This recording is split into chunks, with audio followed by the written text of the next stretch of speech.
भावांनो, आज माझ्या आयुष्यातली पहिली मान्सून राईड आणि तीही थेट टायगर पॉइंटला.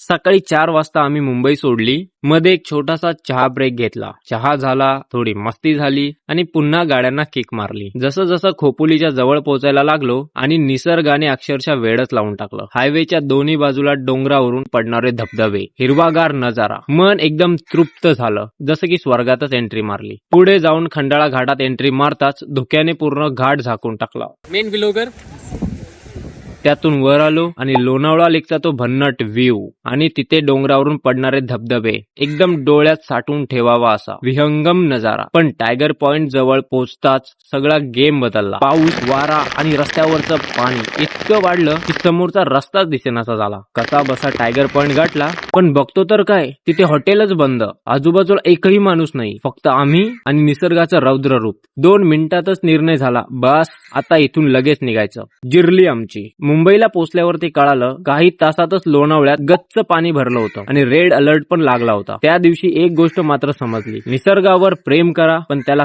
कधीच हलक्यात घेऊ नका.